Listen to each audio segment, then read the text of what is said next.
और द्वापर युग में पांडवों का जो यज्ञ हुआ था उसका उदाहरण देकर अपने भाईचारे का बचाव करना चाह रहा है कि पांचों पांडव और श्री कृष्ण जी रथ लेकर और करुणामय ऋषि जी के पास में गए।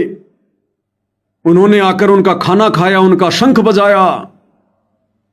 क्या उन्होंने मान सम्मान नहीं किया? क्या वो कौन से छोटे पड़ गए? तो पहले विकास भाई के वचन सुनते हैं, उसके बाद मालिक के ज्ञान आधार से फिर इस पर निर्णय करेंगे। सुनिएगा। और दूसरी चीज, द्वापर युग का सत्संग सारा का याद होगा, जब सुदर्शन सुपच के रूप में स्वयं परमात्मा, पांचों पांडव वीर और छठे कृष्ण भगवान उनके यज्ञ में गए, उनमें भाईकुंठ सा नाम ले रहा था। पांचों पांडव द्रौपदी के हाथ का भंडारा करा और वो श्री कृष्ण जी, और वो श्री कृष्ण जी त्रिलोकीनाथ, वो है राम जी। और जब उनके जागो उनकी मदद कर दी तो भाई के हो गया। और उन्हें सम्मान को ना करा के रथ में बिठा के ले गए होंगे, 11 योजन पाया गए होंगे, नंगे पा गए होंगे। कहता पांडवों ने सम्मान नहीं किया क्या? रथ में बैठाकर नहीं लेकर गए क्या? द्रौपदी ने खाना नहीं बनाया क्या? वो सम्मान नहीं था क्या? भैया, जब द्वापर युग में पांडवों पर आपत्ति आई, उनका यज्ञ सफल नहीं हो रहा था, तो पांडव कहां गए थे? कहां गए थे पांडव? इन गांव वालों की तरह आश्रमों में नहीं गए थे कि अर्जी लगाओ महाराज जी से, अर्जी लगाओ। पांचों पांडव खुद श्री कृष्ण जी नंगे पैरों साक्षात भगवान के पास गए थे। सुपच रूप में जो परमात्मा बैठे हुए थे कबीर जी झोपड़ी में, खुद गए थे। जिनका काम बिगड़ा हुआ था ना, वो खुद नंगे पैरों गए थे। जहां भगवान बैठा हुआ था जिस झोपड़ी में, आज वो कबीर भगवान हिसार जेल वाली झोपड़ी में बैठा है। अगर इनका काम बिगड़ा हुआ था तो ये जाते हिसार जेल में, डायरेक्ट भगवान के पास जाते। पर भगवान फिर मदद करता ना करता, फिर हमारा बोलने का कोई अधिकार नहीं था। तुम भगत जा रहे हो इनके पास जबरदस्ती। अरे काम तो बिगड़ा इनका, और जबरदस्ती इनसे कह के प्रार्थना तुम लगवा रहे हो। लगा रहे हो कि नहीं लगा रहे हो तो बाद की बात है। तो भाई वो पांचों पांडव और श्री कृष्ण जी अपने अहंकार अभिमान को त्याग कर और कहां गए थे? भगवान के पास गए थे, उनकी झोपड़ी में।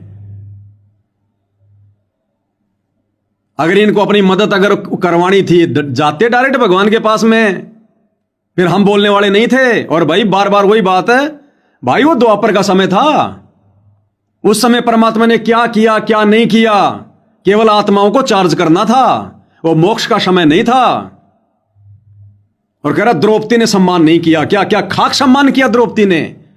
अरे विकास भाई, सत्संग सुनता कि नहीं सुनता? क्या खाक सम्मान किया था द्रौपदी ने भगवान का? जब भगवान खाना खा रहे थे तो द्रौपदी मन ही मन में गालियां निकाल रही थी। यो गलीच आदमी, घास फूस खानी आदमी, इसको खाना खाने का भी नहीं पता, सिल्ड बिल्ड अब सी, जैसा कि गुरुदेव भगवान बताते हैं। कितनी गालियां दी थी द्रौपदी ने भगवान को। कौन सा मान सम्मान कर दिया द्रौपदी ने? मन में तो उसके दोष भरा हुआ था। ऐसे ही इन लोगों के दिलो दिमाग में तो तंबाकू का जहर भरा है। और ये कह रहे हमारी खाप पंचायत के ऊपर बात आ गई, हमारी खाप पंचायत की बेइज्जती कर दी। अरे जब तुम लोगों ने महम चौबीसी के चबूतरे पर सतगुरु रामपाल जी के चरणों में अपने सिर की पगड़ी उतार के रख दी, पगड़ी यानी अपनी इज्जत, फिर अब कौन सी तुम्हारी मान सम्मान बच गया भाई?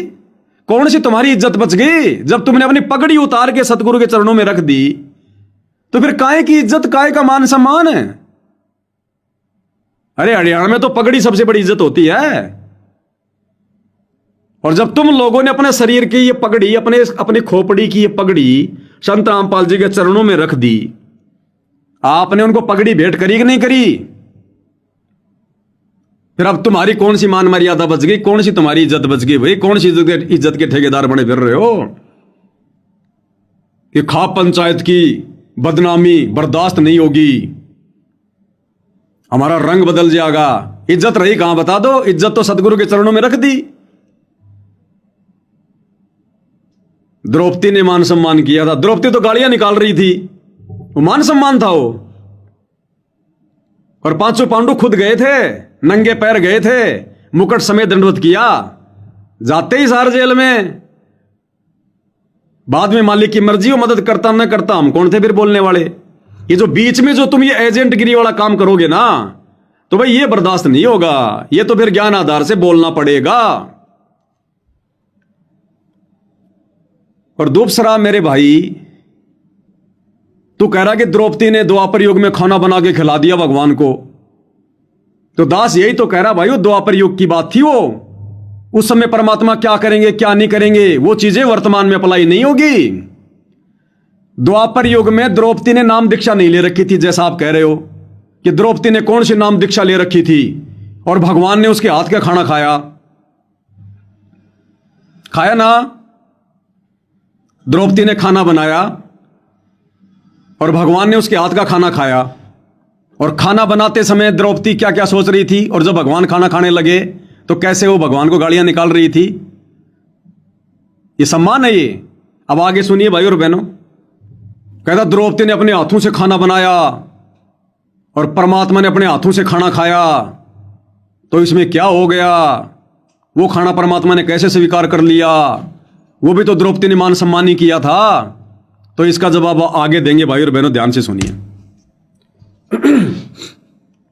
और भाई कौन सी का चीज छोटी थी द्वापर के सत्संग में, जब पांडवों का शंख बजाया, इन्होंने बता दो पांडव किस तरह हिड़े थे, पांचों वीर थे, छठे कृष्ण भगवान थे। द्रौपदी ने खुद अपने हाथ से खाना बनाया, खुद हाथ से खाना बनाया, सम्मान ना था के इसमें कौन सा अपमान था? किसने क्या कह देगा? वो कौन सा सत्संग अप्लाई करेगा? कति बेउद्दी गंदी बात करने की जरूरत नहीं है पवन भाई। करा यहां कौन सा सत्संग अप्लाई करेगा पवन दास तू? अब बता कौन से सत्संग का रेफरेंस देगा कि द्रौपदी ने तो अपने हाथों से खाना बना के, वो तो अनुपदेशी थी, और अपने हाथों से खाना बना के द्रौपदी ने भगवान को खिलाया। तो कह रहा ना कि परमात्मा किसी भी अनुपदेशी का सम्मान स्वीकार नहीं करते, तो द्रौपदी कौन सी भगत थी? फिर भगवान ने उसका खाना क्यों स्वीकार कर लिया? कह रहा यहां कौन सा सत्संग अप्लाई करेगा पवन दास? इतना ज्ञानी ना बन तू। अब खिला के दिखा देना भगवान को खाना तू किसी भी अनुपदेशी से। अरे अब खिला के दिखा विकास सिंह पुरिया। द्वापर में तो खा लिया भगवान ने, वो तो मोक्ष का समय नहीं था भाई। तो आज वर्तमान में संत रामपाल जी को किसी भी अनुपदेशी का खाना खिला के दिखा। भाई द्वापर में खाए तो अब भी खाएगा। इसलिए दास बार बार कह रहा है वो द्वापर की घटना ही थी, त्रेता की घटना थी, सतयुग की घटना थी, वो मोक्ष का समय नहीं था। परमात्मा ने केवल आत्माओं को अपनी शरण में लगा के रखना था। आज खिला के दिखाना तू सतगुरु को अनुपदेशियों का खाना। सत्संग नहीं सुनता क्या भाई? सत्संग सुन सतगुरु का। लेकिन तू तो कह रहा कि ये तो निराधार है, सतगुरु के तो सत्संग ही निराधार हैं। तो भाई और बहनों, ये तो निराधार मानते हैं सत्संगों को। आप भाई बहन समझ लो, आप भाई बहन सुन लो। विकास सिंह पुरिया कह रहे हैं द्रौपदी ने हाथों से खाना बना के खिलाया, वो अनुपदेशी थी। क्या भगवान ने खाना नहीं खाया? क्या वो सम्मान स्वीकार नहीं किया? ये कलयुग की बिचली पीढ़ी है। भगवान तो अपने भक्तों को भी मना करते हैं किसी अनुपदेशी का भोजन खाने से 3 लोक का भार चढ़ेगा। और आज क्या कह रहे हैं सतगुरु रामपाल जी भगवान, वही कबीर परमात्मा। आज गुरुदेव भगवान क्या कह रहे हैं? गुरुदेव कह रहे हैं मैं भी उसी घर का खाना खाता हूं जिस घर में हमारा कोई एक व्यक्ति उपदेशी हो जाता है। सतगुरु के मुख से सुनिएगा। द्रौपदी ने हाथ से खाना बना के खिलाया, भगवान ने खाया। आज दिखा खिला के क्या कह रहे हैं गुरुदेव, सुन ले। कि जो परमात्मा से जुड़ी हुई भक्त आत्माएं नहीं से उनके भोजन खानते भी पाप लगता है, नरक में जाता है। अब हम अपने सेवकां की रोटी उसका भोजन पाते हैं जो हमारे उपदेशी हो चुके हैं ईश्वर के। कहते हैं कि ईश्वर पद से मरम नाही गरही आन उपासी, जाकी भिक्षा संत न खावे पड़े काल की फांसी। संत ने अनुपदेशी बिना भगवान का नाम लिए हुए जीव का तो रोटी भी नहीं खानी चाहिए, वो भी उसका भोग भोगना पड़ता है। पता भाई? अरे विकास सिंह पुरिया जी, चलो मैं पवन दास तो सत्संग नहीं सुनता भाई, समय नहीं मिलता, अज्ञानी आदमी हूं, समझता नहीं। अरे तू तो 25 साल से भगत है, सार नामी है, गुरु जी के साथ रहा हुआ है। आज भी आश्रमों में रहता है, दुनिया को सत्संग सुनाता है। अरे द्वापर में तो खा लिया सतगुरु ने खाना द्रौपदी के हाथ का, अनुपदेशी का। तू आज खा के दिखा। सुन ले अब ये सत्संग भाई, खुद कह रहे गुरु जी कि हम अपने सेवकों के उसके घर में खाना खाते हैं जो इस परमात्मा का उपदेशी हो जाता है। आज दिखा तू खाना खिला के। इसलिए दास बार बार कह रहा भैया ये मोक्ष का समय है, कलयुग की बिचली पीढ़ी है। आज से पहले तो सतगुरु ने बहुत कुछ किया है, जो कार्य करने के लिए आज अपने भक्तों को मना कर रहे हैं, खुद भी नहीं करते। सदना कसाई ने कहा जी मुझे 100 बकरे मारने का आदेश दे दो। सतगुरु ने कहा कि ठीक है भाई, 100 से ज्यादा मत मारना। आज कोई भगत कहे गुरु जी मुझे शराब पीने का आशीर्वाद दे दो, दे देंगे क्या? अरे वो राजनीति वाले वीडियो आते हैं ना, जिसमें एक भगत बोला जी गांव वाले मुझे सरपंच बनाना चाहते हैं, तो गुरुजी ने क्या कहा, इससे अच्छा तो कुएं में पड़ जा, सरपंच बनेगा यो। तो आज क्यों नहीं दे रहे गुरु आदेश बकरे काटने का, मांस खाने का? बहुत सारे भगत चाहते हैं हम बकरे खाएं, मांस खाएं, है भाई, शराब पिए, बीड़ी पिए, हुक्का पिए। अरे आज क्यों नहीं दे रहा सतगुरु आदेश? सतगुरु ने तो नरसी का भात भर दिया। आज सतगुरु ना तो खुद भात भरते, ना अपने भक्तों को भात भरने देते। बोल भाई, ये कलयुग की बिचली पीढ़ी है, कलयुग की बिचली पीढ़ी। अरे 650 साल पहले तो सतगुरु ने खुद अपनी बेटी को, उस काशी वाली उस गणिका बहन को 16 श्रृंगार करके आने के लिए कहा था कि बेटी सज धज के आना, 16 श्रृंगार करके आना, और हाथी पे बैठाया। आज गुरुजी क्यों कह रहे हैं कि भक्तों ने सोना नहीं पहनना चाहिए, सोना तो घर में भी नहीं रखना चाहिए, सोने में काल का प्रवेश है। आज भक्तों को क्यों सोना पहनने का आदेश नहीं दे रहे गुरुजी? बता भाई विकास सिंह पुरिया। क्योंकि ये कलयुग की बिचली पीढ़ी है। ये झूठे भाईचारे के चक्कर में भाई गधा बनकर फिरेगा अगले जन्म में। तेरा कुछ भी ढाल ना डालेंगे ये भाईचारा। तू भक्तों को दुश्मन समझ रहा है और इन जगत वालों को हुक्का पाड़ूंगा तू अपना जो मित्र मान रहा है। परमेश्वर के विधान को तोड़ रहा है। भगत समाज को झूठे झूठे ये उदाहरण देकर भ्रमित करने का कुप्रयास कर रहा है। अरे आश्रमों में तेरे पास में जो भगत बैठते होंगे ज्ञान चर्चा के लिए, भाई तू क्या ज्ञान सुनाता होगा उनको? तू तो सबकी मति भ्रष्ट कर रहा है। तू तो सबको मर्यादाओं में ढील दे रहा है, छूट दे रहा है। कौन मर्यादा में रहेगा ऐसे? इसीलिए तुम लोग जगह जगह जाते हो, ये गांव में सबका खाते हो तुम, सबके पाप कर्म अपने सिर पे रख रहे हो तुम। फिर मेरे को कह रहा कि सत्संग ध्यान से सुनाकर पवन दास तू, और ज्ञान चर्चा करनी है तो मेरे ते कर। अब तेरे से कर रहा हूं भाई साहब। आसाराम जी से नहीं कर रहा, तेरे से कर रहा हूं ज्ञान चर्चा। तो आ गई होगी तेरे समझ में भाई बात। वो द्वापर का समय था मेरे भाई, ये कलयुग की बिचली पीढ़ी का समय है, कलयुग की बिचली पीढ़ी का। इस समय सतगुरु भी वही कर्म करेगा, क्योंकि सतगुरु वर्तमान में एक भगत की भूमिका में है, एक शिष्य की भूमिका में भी है। और जैसे कर्म सतगुरु करेगा वैसे उसके भगत करेंगे। और द्वापर में जब सतगुरु आए थे करुणा में ऋषि के रूप में, वो किसी के शिष्य नहीं थे। और भगवान पे कोई कर्म लागू नहीं है, भगवान तो खा ले किसी का भी। फिर वर्तमान में क्यों नहीं खा रहा जब द्वापर में खाया था तो? और दूसरी बात, सतगुरु क्यों आए थे पांडवों के उसमें यज्ञ में? उनका भोजन करने के लिए, अपने भगत की मर्यादा बचाने के लिए। अरे पहले भीम कहां गया था? सुदर्शन के पास। सुदर्शन ने क्या कहा कि ऐसी ऐसी 100 यज्ञों का फल पहले मुझे संकल्प कर, तब तुम्हारे पाप का भोजन खाऊंगा। तो भगत ने वचन दे दिया था। अब काल भगत को ठगता वहां पर, काल पांडु में प्रेरणा कर देता कि ठीक है भाई 100 यज्ञ का फल हम तुझे दे रहे हैं, और दे दिया था उन्होंने। संत मिलन को चालिए तज माया अभिमान, जो जो कदम आगे धरे तो त्यों यज्ञ समान। वो तो भगवान आके बैठ गए सुदर्शन के रूप में, नहीं तो सुदर्शन तो अपने वचन में फंस गया था। श्री कृष्ण को भेज दिया काल ने उधर से वो तैयार करके भगत की मर्यादा तोड़वाने के लिए। और जब जाते वहां पर, और अगर होता वहां वो सुदर्शन, वो भगत तो यही कहता भैया मैंने एक शर्त रखी थी इसके सामने कि ऐसी ऐसी 100 यज्ञ का फल मुझे दे, फिर चलूं मैं तेरे साथ। और श्री कृष्ण जी कह देते उस समय काल प्रेरणा से, लो जी संतों की वाणी है, परमात्मा की वाणी है, भगत ने तो माननी पड़ेगी कि संत मिलन को चालिए तज माया अभिमान, जो जो कदम आगे रखे त्यो त्यो यज्ञ समान। देख लो जी हम कितने किलोमीटर से पैदल चल के आए हैं और कोई अभिमान नहीं हमारे अंदर। मुकुट समेत हमने दंड प्रणाम किया। न जाने कितनी यज्ञ बन गई, आपने तो 100 मांगी थी, यहां तो हजारों बन गई।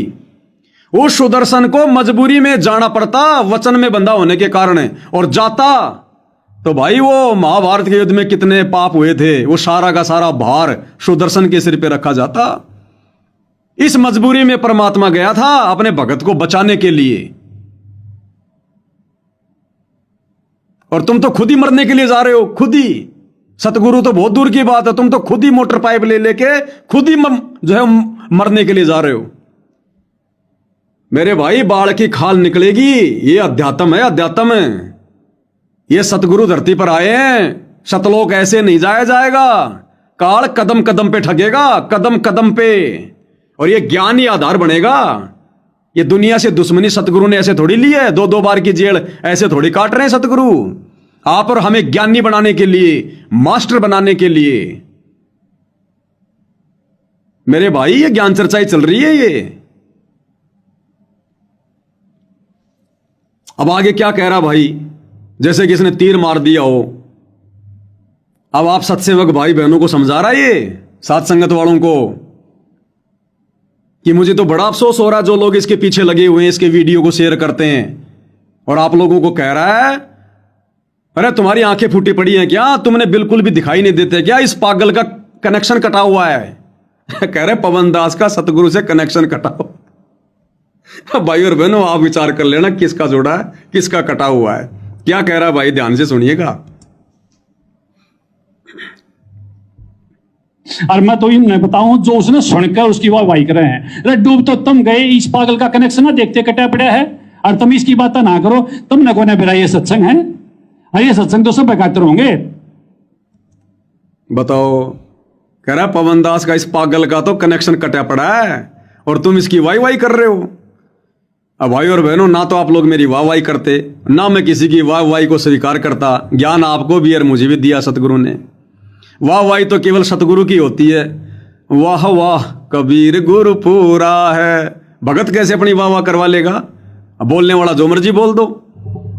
अब निर्णय आप कर लो भाई और बहनों, इसके प्रवचन सुनकर कि कनेक्शन इसका कटा हुआ है या कनेक्शन हम भाई बहनों का कटा हुआ है। और अब क्या कह रहे हो आगे। अब ध्यान से सुनना भाई और बहनों, इसका ज्ञान हंसी आती है भाई और बहनों। मैंने वीडियो बनाने से पहले बहुत सोचा कि मैं अपनी हंसी पे कंट्रोल करूंगा। इनकी नादानी को देखकर, इनकी बालक बुद्धि को देखकर भाई और बहनों बड़ी हंसी आती है। कह रहा आजा आमने सामने ज्ञान चर्चा करेंगे। अरे अब तो बात हमारे भाईचारे में आ गई। कह रहा कि पवन दास आमने सामने आजा, बैठ के ज्ञान चर्चा करेंगे गुरु जी के ज्ञान पे। और निर्णय कौन करेगा, ये पंचायत वाले। कह रहे पंचायत करेगी निर्णय कि किसको ज्ञान ज्यादा है। एक बार सुनो भाई और बहनों इसके बोल वचन आप। भाई घना ज्ञान नहीं ना पाके पवन, और मैं तो इतने सीधे तौर पे आप बात की चैलेंज करूं।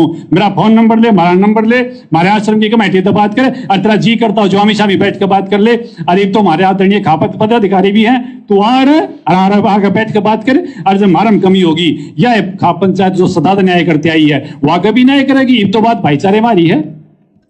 अब सुन लिया भाई और बहनों, मतलब परमात्मा के उस तत्व ज्ञान आधार से ज्ञान चर्चा तो करेंगे भगत, और निर्णय कौन करेंगे, हुक्का पाड़। जो तत्व ज्ञान के आसपास भी नहीं है, जिनको मुंह पुछड़ का भी नहीं पता इस ज्ञान का, कह रहा वो निर्णय करेंगे। ये पंचायत वाले हमारे भाई, करीब तो बात भाईचारे में आ गई। अब बताओ, इसकी ये बच्चों जैसी बातें नहीं है क्या है? अरे 2 PhD वाले बच्चे आपस में ज्ञान चर्चा करें, और एक कहे कि निर्णय कौन करेगा, ये LKG का बच्चा। अब बताओ, ये हुक्का पाड़ निर्णय करेंगे ज्ञान चर्चा का। कह तो बात भाईचारे में आ रही है, तो भाईचारा तो तुम्हारा पक्ष लेगा। भाई और बहनों, सतगुरु की एक एक बात अप्लाई होगी, एक एक बात। सतगुरु ने क्या बताया कि 650 साल पहले कबीर परमात्मा जी के साथ में जुलाहों की कॉलोनी में ज्ञान चर्चा करने कौन आते थे? बड़े बड़े पंडित, मंडलेश्वर, सर्वानंद जैसे। और वो बोलते थे धारा प्रवाह संस्कृत। कबीर परमात्मा सिंपल भाषा में ज्ञान समझाते थे। और निर्णय कौन करता था हार जीत का? वो जुलाहों की कॉलोनी वाले, जिनको ना संस्कृत का पता, ना हिंदी का पता, ना जिनको ज्ञान का पता। वो ये देख लेते थे कि कौन ज्यादा बोल रहा है, कौन ज्यादा संस्कृत बोल रहा है, और जो ज्यादा संस्कृत बोलता उसी को वो विजय घोषित कर देते थे। तो भाई क्या कह रहा है कि आजा पवनदास घना ज्ञानी ना बने, आजा आमे सामने बैठ के ज्ञान चर्चा कराएंगे। और निर्णय कौन करेगा? यही पंचायत करेगी जो सदा से करती आई है। अब बताओ भाई और बहनों, ये अध्यात्म में अज्ञानी लोग, हुक्का पीने वाले नशेड़ी लोग, गुरु ने जिनको ढेढ़ की संज्ञा दी है, अब ये लोग निर्णय करेंगे कि भाई ज्ञान किसको ज्यादा है। अब ये बात बोलने वाला कितना ज्ञानी होगा, कितना इसके अंदर विवेक होगा।